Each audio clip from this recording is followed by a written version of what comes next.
നമസ്കാരം, മലയാളി വാർത്തയിലേക്ക് സ്വാഗതം. മലപ്പുറത്ത് 2.5 വയസ്സുകാരി കൊല്ലപ്പെട്ട സംഭവത്തിൽ പിതാവ് മുഹമ്മദ് ഫായിസിനെതിരെ കൊലക്കുറ്റം ചുമത്തി പോലീസ്. ജുവനൈൽ ജസ്റ്റിസ് ആക്ട് പ്രകാരം പോലീസ് കേസെടുത്തു. മുഹമ്മദ് ഫായിസിനെതിരെ കടുത്ത ആരോപണമായാണ് ബന്ധുക്കൾ രംഗത്തെത്തിയിരിക്കുന്നത്. ഫായിസ് നിരന്തരം കുട്ടിയെ മർദ്ദിച്ചിരുന്നു എന്നാണ് ആരോപണം. കുട്ടി തന്റേതല്ലെന്ന് പറഞ്ഞായിരുന്നു ഉപദ്രവിച്ചിരുന്നത്. ഫായിസിന്റെ ഉമ്മയും കുഞ്ഞിനെ മർദ്ദിച്ചിട്ടുണ്ടെന്ന് ബന്ധുക്കൾ ആരോപിക്കുന്നു. അതിക്രൂര മർദ്ദനത്തെ തുടർന്നായിരുന്നു മരണമെന്നാണ് പോസ്റ്റ്മോർട്ടം റിപ്പോർട്ടിൽ വ്യക്തമാകുന്നത്. കുഞ്ഞ് മരിച്ചതിനു ശേഷമാണ് ആശുപത്രിയിൽ എത്തിച്ചതും. മർദ്ദനത്തിൽ ബോധം പോയ കുഞ്ഞിനെ എറിഞ്ഞും പരിക്കേൽപ്പിച്ചു. കുഞ്ഞിന്റെ ശരീരത്തിൽ പഴയതും പുതിയതുമായ നിരവധി മുറിവുകളാണുള്ളത്. കത്തിച്ച സിഗരറ്റ് കൊണ്ട് കുത്തിയ മുറിവുകളും കുട്ടിയുടെ ശരീരത്തിൽ ഉണ്ടായിരുന്നുവെന്നാണ് പോസ്റ്റ്മോർട്ടം റിപ്പോർട്ടിൽ വ്യക്തമാകുന്നത്. മർദ്ദനത്തിൽ തലയ്ക്ക് ഗുരുതരമായി പരിക്കേറ്റിരുന്നു. വാരിയെല്ലുകളും പൊട്ടിയിരുന്നു.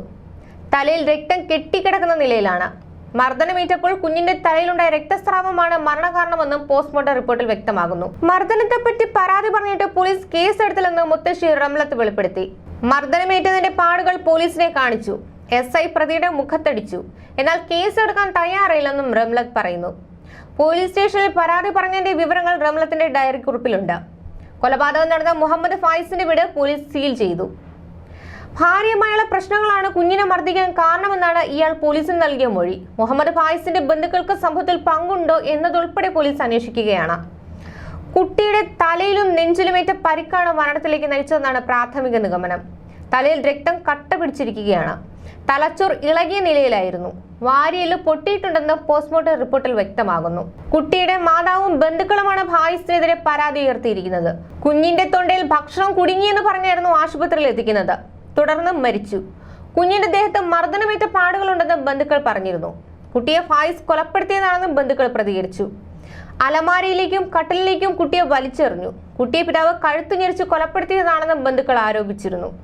പരാതിയെ തുടർന്ന് കാളികാവ് പോലീസാണ് ഫായിസിനെ കസ്റ്റഡിയിലെടുത്തത്. ഫായിസിന്റെ വീട്ടിൽ നിന്ന് ഫോൺ വിളിച്ചിരുന്നു. എടുത്തപ്പോൾ ഫോൺ കട്ടാക്കി. പിന്നീട് തിരിച്ചു വിളിച്ചപ്പോൾ അവൻ പറഞ്ഞത് കുട്ടി മരിച്ചുവെന്നാണ്. എന്താണ് സംഭവിച്ചതെന്ന് ചോദിച്ചപ്പോൾ തൊണ്ടയിൽ ഭക്ഷണം കുടുങ്ങിയതാണെന്ന മറുപടി. ഭക്ഷണം തൊണ്ടയിൽ കുടുങ്ങിയിട്ടില്ല. കുട്ടിക്ക് ഒരു അസുഖവും ഉണ്ടായിരുന്നില്ല. കുട്ടിയെ കൊല്ലുമെന്ന് പറഞ്ഞായിരുന്നില്ലേ ഇവിടെ നിന്ന് കൊണ്ടുപോയതെന്ന് ചോദിച്ചു. ഉമ്മയുടെ മുന്നിൽ വെച്ചാണ് കുട്ടിയെ കൊന്നത്. കുട്ടിയെ അലമാരയിലേക്ക് ഉന്തിയിട്ടു. കട്ടിലിൽ എറിഞ്ഞും അടിച്ചും കൊങ്ങയ്ക്ക് പിടിച്ചും ഞെക്കിയുമാണ് കൊന്നിരിക്കുന്നത്. ഫായിസിന്റെ ഉമ്മയും പെങ്ങളും അളിയനും നോക്കി നിൽക്കുകയായിരുന്നു. മരിച്ച കുഞ്ഞിന്റെ അടുത്ത ബന്ധു സംഭവ സമയത്ത് നടത്തിയ പ്രതികരണം ഇതായിരുന്നു. പീഡനത്തിനെതിരെ ഫായിസിനെതിരെ കേസ് കൊടുത്തിരുന്നു. അതിന് എന്തായാലും അകത്തു പോകുമെന്ന ധാരണ വന്നപ്പോൾ കേസ് ഒഴിവാക്കണമെന്ന് പറഞ്ഞു വന്നു. കേസ് ഒഴിവാക്കില്ലെന്നാണ് ഞങ്ങൾ പറഞ്ഞത്. അവരുടെ വീട്ടിൽ കൊണ്ടുപോയി കഴിഞ്ഞാൽ കുട്ടിയെ ഉപദ്രവിക്കുമെന്ന് അറിയാമായിരുന്നു. അതുകൊണ്ട് തന്നെ അങ്ങോട്ടേക്ക് വിടാറില്ലായിരുന്നു. ഞങ്ങൾ നോക്കിക്കൊള്ളാം, ഒരു കുഴപ്പവും ഉണ്ടാകില്ലെന്ന് പറഞ്ഞ് എന്തോ കാരണം പറഞ്ഞ് അവർ കൊണ്ടുപോയതിനു ശേഷമാണ് വീണ്ടും ഉപദ്രവം തുടങ്ങിയത്. കുട്ടിയുടെ വിവരം അന്വേഷിക്കാൻ വേണ്ടി വീട്ടിൽ പോയപ്പോൾ ശരീരത്തിൽ പാടുകൾ കണ്ടു. കുട്ടിയെ എടുത്ത് തിരികെ കൊണ്ടുവരാൻ തീരുമാനിച്ചതായിരുന്നു. പക്ഷേ അവർ വിട്ടില്ല.